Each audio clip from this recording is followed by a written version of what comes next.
Hello, everyone. We're going to talk about the Israel Gaza war that started in October 7th. And we're going to talk more broadly about the Israel Arab conflict and why this is such a difficult one to resolve. So, question one: why is a two-state solution no longer viable? I emphasize the word no longer because I think that it was correctly considered a serious possibility 20 plus years ago. And I'll go back to that in a moment. But why is it no longer viable? And the answer is because you do not have two states that both want peace. In the West, we are accustomed to thinking, whenever we're thinking of a conflict, we're accustomed to frame the conflict in terms of both sides want something. That something is obviously conflicts with one another, right? Let's say they're fighting over money. Both want that money. There's only a single $100 bill, and both sides want that $100 bill, right? So it's a zero-sum conflict. But the assumption in the West is that both sides would prefer peace over eternal conflict. So imagine, in other words, I'm not going to fight over this $100 bill forever. I mean, I'm going to risk my life, risk my stress, and risk money and all of that stuff that I'm going to have to expend in order to fight over that $100 bill.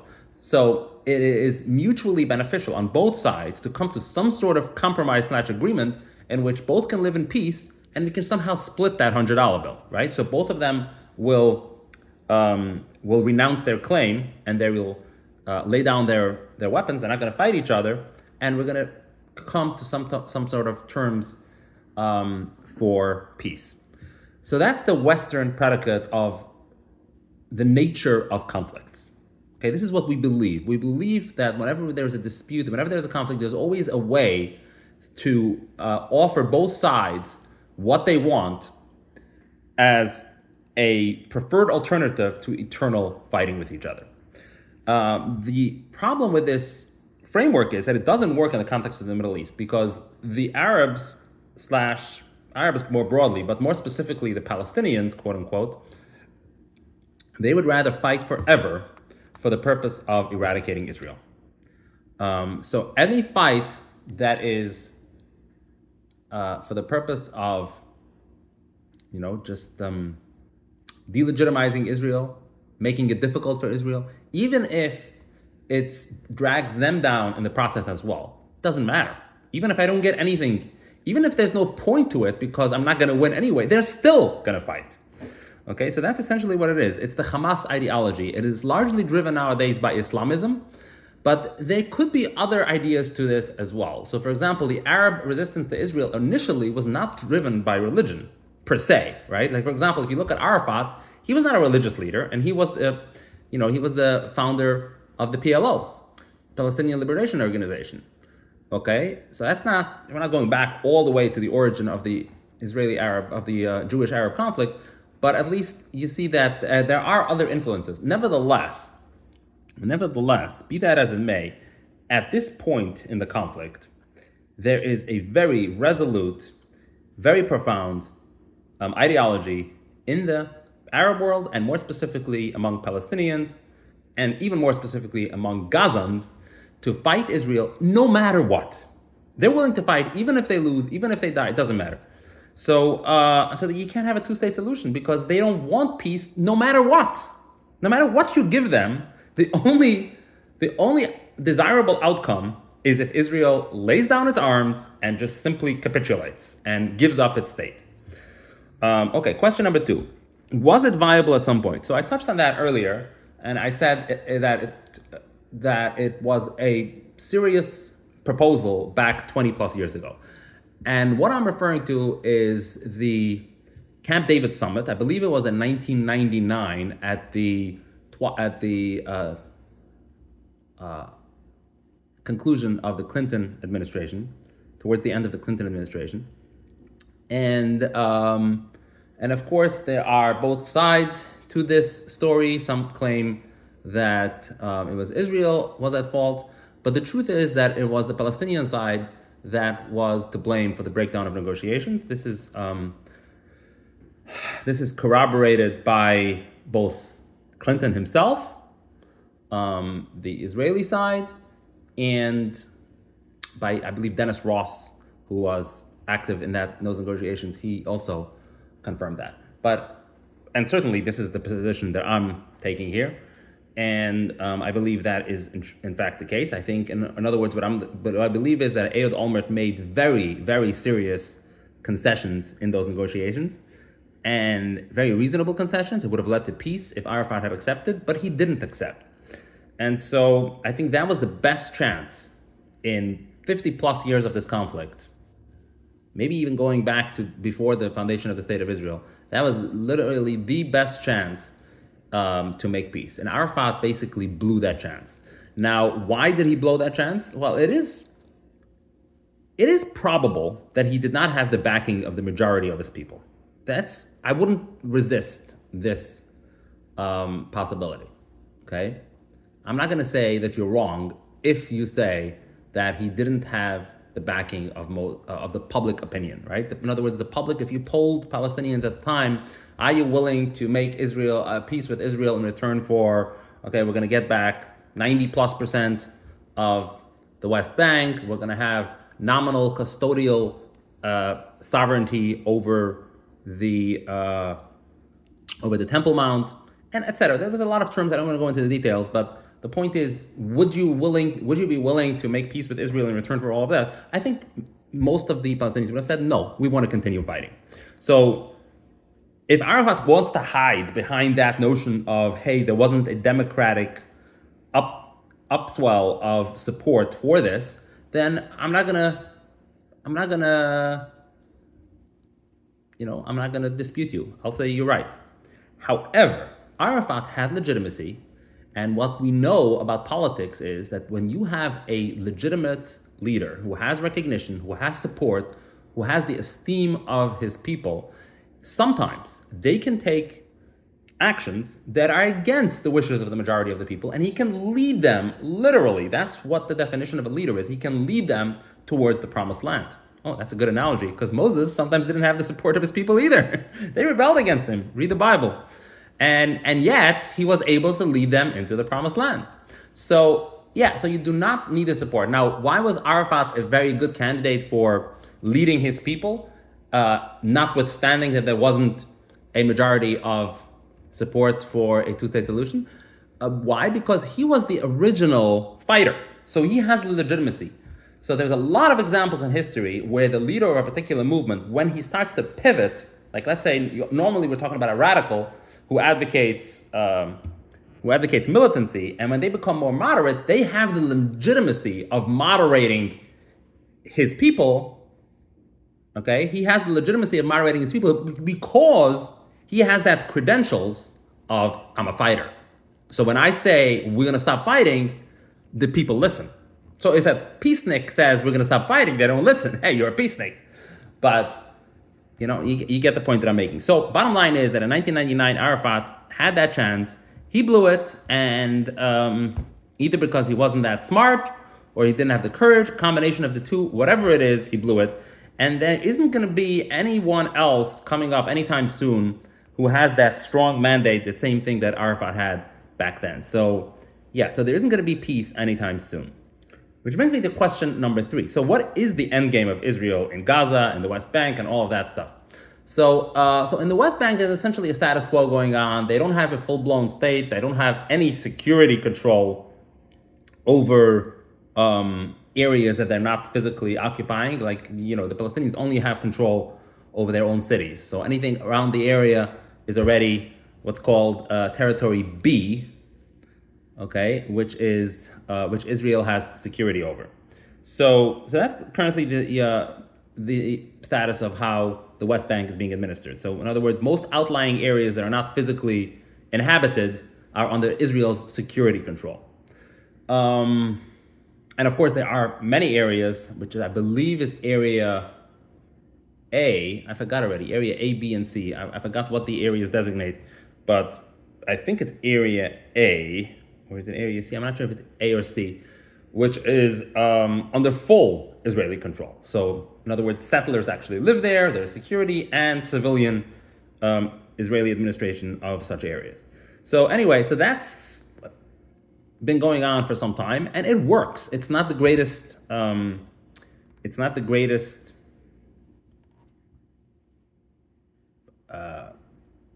status. It's not the greatest state of government, but it works. And for now, that's the best we have.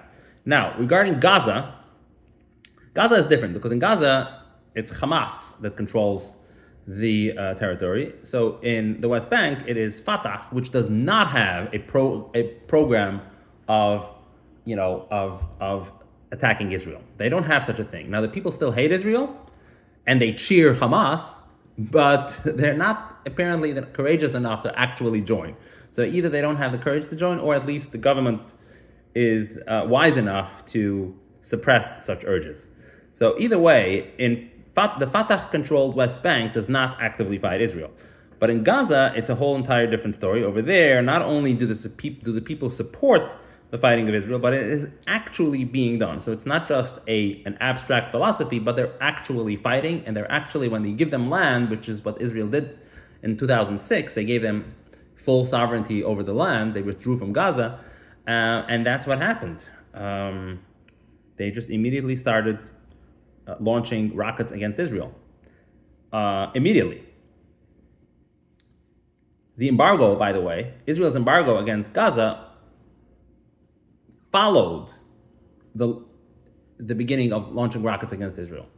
So it's important to remember that it wasn't vice versa. Anyway, so what's going to happen in Gaza? So what's going to happen in Gaza most likely is that there's going to be an indefinite Israeli military occupation of Gaza, which is what Netanyahu is openly saying, more or less. And of course, certain elements in in America, the left is incensed by hearing this because, you can't occupy people. But yeah, you have to. There's no choice. Israel has to do it. Because if you withdraw the military occupation, then they're going to attack you. So the moment you withdraw, they attack you. So the equivalent of that is, imagine there is a police having a kerfuffle, a skirmish with a criminal. Okay, so the moment you take their handcuffs off, or you let him out of prison, he's going to resort to criminality. He's going to attack you, and he's going to do all kinds of bad things. So you have to use force against them so long as they have not just the intention and the desire to do harm, but they're actually doing it. Okay, again, we have plenty of experience from 2006 until now, which is 17 years. How many years is that? I think it's 17 years. So during which, that's what they did. They just attacked Israel. And so Israel has no choice but to maintain a continual and permanent presence in Gaza. They don't necessarily have to physically be there all the time, but they have to be ready at a moment's notice to pounce and to crush pockets of attack, because it's really pockets is how they operate, because what they're trying to do is trying to hide among civilians, and a lot of times it's even underground, right? They store these rockets and their facilities underground so that Israel cannot destroy those targets, right? Because they're among civilians, they're not visible from the air. These are mobile rockets. We don't know where they're coming from or where they're stored permanently, and so they move around. And so it's essentially a whack-a-mole type of existence. Israel is going to have to engage in that for the foreseeable future. Now, what will? So the military occupation of Gaza is going to remain. Now, what about civilian? Will Israel move its citizens in there? No, I don't think that's going to happen. I don't think it's a wise thing to do. Will the Gazans have civilian control? Now that is a possibility. And so that brings me to question number 4, which is, how can we envision Gaza to exist and to govern itself in, let's say, 20 or 30 years from now? Will there still be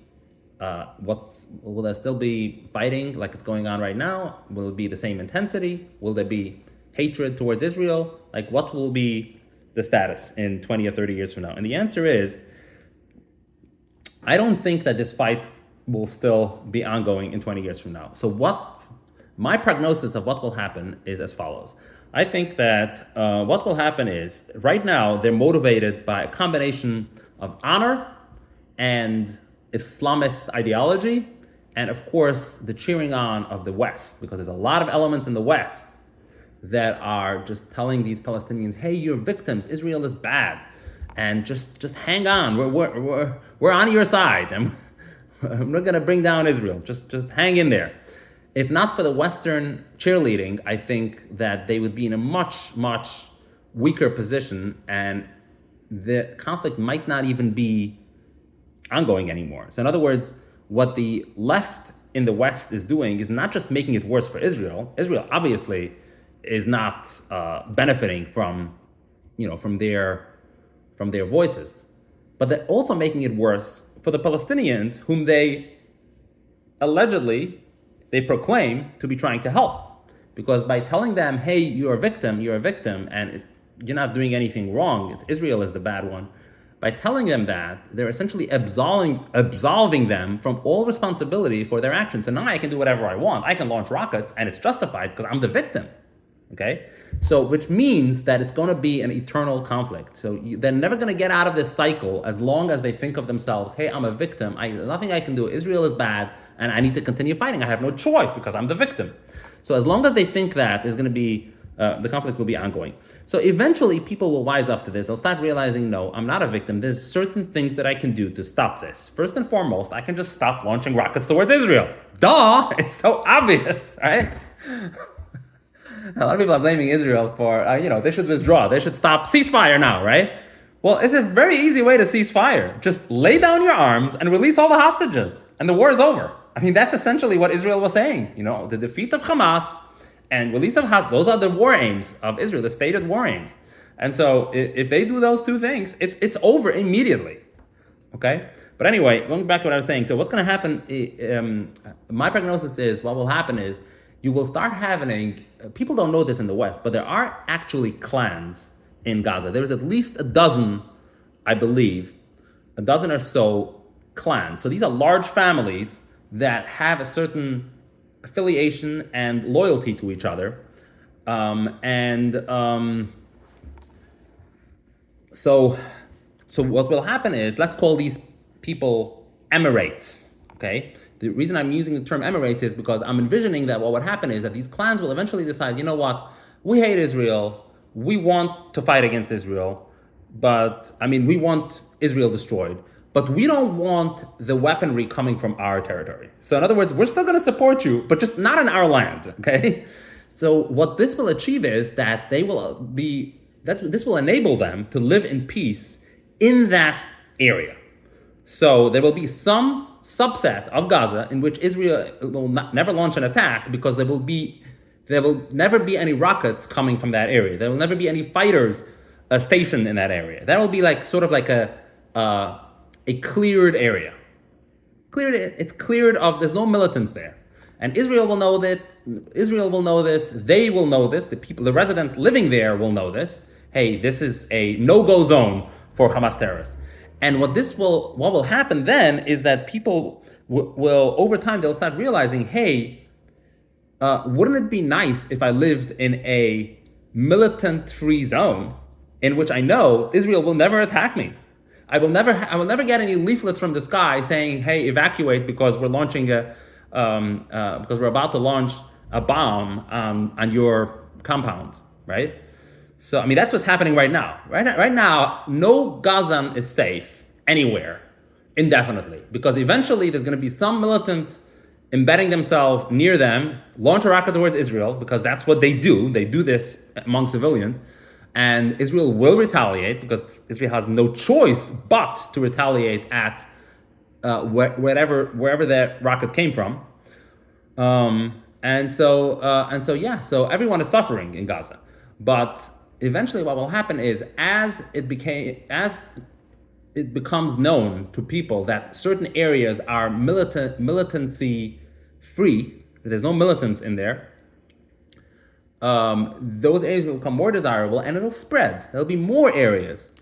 So you will have a situation where there is multiple emirates, so certain areas that are ruled by emirs, E-M-I-R, and they will live at peace with Israel, not necessarily a declared peace. They will not collaborate with Israel at first, but they will have asserted that there will be no militant attacks against Israel from our territory. And so once this becomes more and more popular, eventually it'll spread, and there may be a situation in Gaza akin to what is happening in Korea or in Vietnam at some point, where you have a north and south, where one area or one association of emirates has disavowed, has renounced all attacks against Israel, right? They're essentially living at peace with Israel, and the other area is still attacking. That might happen. There's a possibility, but barring that, there's also a possibility that it'll eventually spread to the entire region. Okay, again, similar to what happened in Vietnam, right? You had North and South for some time, but eventually the South lost and the North took over. So that's also a possibility. So once that happens, eventually there will be peace. Now, how long will it take? Yeah, I would say 15 to 20 years is very reasonable. Now, at first, when there is peace, there will be peace in deed, but not peace in rhetoric or peace in belief, right? So these people will still believe that Israel is the enemy, but it will be an abstract belief that they would no longer be willing to act upon. Now, there's plenty of precedent for that. There's a lot of religions and people who assert beliefs that they're not willing to act upon. Okay, I'm actually a good example of that myself, because I grew up Orthodox Jewish, and I know for a fact the beliefs that we grew up with, the people are not necessarily willing to act upon those, because some of them are quite radical. There is, for example, I'll just give you one example. There is a belief in Orthodox Judaism that the Amalekites have to be eradicated. And I remember as a kid, I was thinking to myself, okay, so the Torah commands us to kill Amalekites. So are you telling me that if an Amalekite stands in front of me, will I pull out my gun and kill them? Really? And be willing to get arrested and prosecuted and possibly receive life sentence and whatnot? So yeah, in the name of God? I don't think so. Now, of course, the Orthodox nowadays, they have a lot of excuses for this. We don't know, we cannot ascertain that they are genetically 100% pure Amalekites, so it doesn't apply, blah, blah, blah. But again, that wasn't the question. The question was, if you do, in fact, know that he's 100% genetically an Amalekite, what would you do? What would you do? Would you launch holy war, jihad, against them? Would you kill them? Let's say nobody will find out. I'm making it even easier. Nobody will ever find out. You can commit the perfect crime, and you will not face any repercussions. Would you do it? I'm still not convinced that they would. So the point being here is that you can actually assert certain beliefs and not act upon them. So I think it's very logical and very plausible that that's what will happen in Gaza eventually, in 10, 15 years from now. People will not, in fact, fight Israel, even though they still believe, and they still teach that hatred as well. So this is an important aspect, which I haven't mentioned yet in this monologue, is that there's a lot of teaching of hatred happening in Palestinian and especially in Gazan schools right now. Okay, now this, if you ask Netanyahu, he would tell you that the goal of Israel's action in Gaza is not just to physically and militarily defeat the radicals, but also to de-radicalize them. In other words, to transform the educational system so that they are not taught radical jihad against Israel any longer. I don't know that's a very difficult thing to achieve, because it's easy to have a military occupation, right? But once Israel tries to control what people believe, what their values are, the education, that's much, much more difficult. You can't physically enter a school and control what teachers tell students, right? And if that's what they believe, that's what the parents believe, that's what the teachers believe. I mean, teachers are always going to reflect what the parents want. And if that's what the people believe, then that's ultimately what's going to be taught to their children as well. And in fact, it doesn't even have to be taught at school. If the parents believe in those things, they will make sure to transmit those ideals to their children. And so I don't think the de-radicalization aspect will happen anytime soon. But the demilitarization is a lot easier to do. And so, like I said, the demilitarization will happen first. And right now, that's what Israel is fighting for. And eventually, it will be achieved, in my opinion. It will be achieved And it'll not only be achieved through force, but it'll also be achieved through attrition, meaning that the people will just get tired of this constant bombing, constant whack-a-mole. I launch a rocket at Israel, Israel retaliates. So I move to a different thing, and I get the leaflet. I have to evacuate, and then I complain to the West, and all the West, all the people on Harvard campuses cheerlead for me. And what did I get out of it? Nothing. I'm still getting the leaflet, and I'm still suffering, and there's no end to this. And they'll realize that the only safe alternative is for there not to be any rocket launches from my neighborhood anymore. So they're going to tell the Hamas people, hey, get out of here. Do it somewhere else. And eventually, they can convince them, they will be able to convince them not to do it from from their civilian areas anymore. And once that happens, we're in the right direction, We're in the right direction, because at that point, people start realizing that, hey, this is the way forward towards peace. Okay, we need to live in areas that are militant free. Okay, and so eventually there will be a government that consolidates itself in those areas and enforces that militant free status of that area. And as more and more people start supporting such governance, it's going to expand. More emirates, more areas will be included in such governance. And so that's going to be the first step towards peace. And the second step, and this could happen, 20 or 30 years afterwards, will be when the education towards Islamist radicalism ceases. And that, I don't think it's going to necessarily happen in 20 years. It's going to be longer than that. It could be 30, 40, 50 years before they stop teaching radical resistance to Israel. So long for watching, and have a great weekend.